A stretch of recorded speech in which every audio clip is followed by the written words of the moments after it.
جی madam جو آپ جی میم یہ بتائیں کہ احتجاج کی قیادت کون کرے گا؟ پاکستان تحریک انصاف عمران خان کے بعد کارکنوں کی جماعت ہے.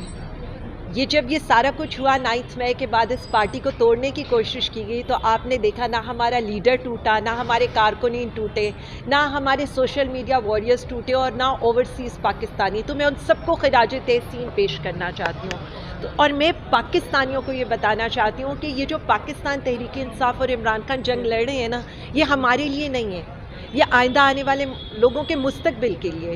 کیونکہ جو آج آئینی ترمیم ہو چکی ہے نا، اور جس آئینی ترمیم کی جو ہے یہ لوگ سیلیبریٹ کر رہے ہیں اور اس پر بھنگڑے ڈال رہے ہیں، تو بات صرف اتنی ہے کہ پہلے آگ ہمارے گھروں تک آئے گی تو یہ آگ کسی کا بھی گھر نہیں چھوڑے گی. کل کو کسی کی بھی مائیں بہنیں بیٹیاں محفوظ نہیں رہیں گی، کسی کی بھی چادر اور چار دیواری محفوظ نہیں رہے گی.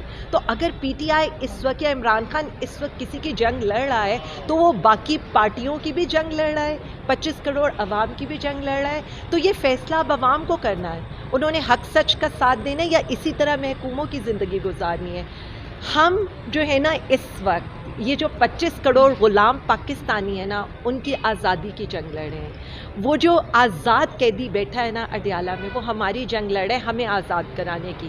تو انشاءاللہ پاکستانی ہمارا ساتھ دیں گے اور احتجاج کو بھی ہم اپنے کارکنوں کے ساتھ خود لیڈ کریں گے. میڈم کیا کہیں گے آپ کچھ جو اثر قیصر عمر جو صاحب ہے وہ پی پارٹی میں شمولیت کا اعلان کریں، یہ آپ کیا دیکھ رہے ہیں؟ میں بالکل نہیں مان سکتی اور میں بالکل اسد بھائی پارٹی کا اثاثہ تھے. میں بالکل یہ کہوں گی انہوں نے جس طرح ایز اے فائنانس منسٹر بہت اچھی طرح سے بہت اچھی پالیسیز دی ہیں، ایسا بالکل نہیں ہو سکتا. جو خان کے نظریے کے ساتھ، جو پی ٹی آئی کے نظریے کے ساتھ کھڑا ہے، میرا نہیں خیال مشکل ہی ہے کہ وہ کسی دوسری پارٹی میں ایڈجسٹ کر سکے.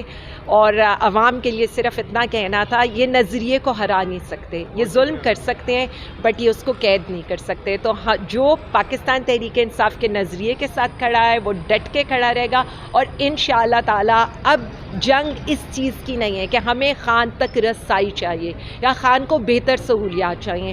اب ہمارا مطالبہ صرف خان کی رہائی اور اس سے کم کے مطالبے پر اب پاکستان تحریک انصاف اور پاکستانی نہیں مانے.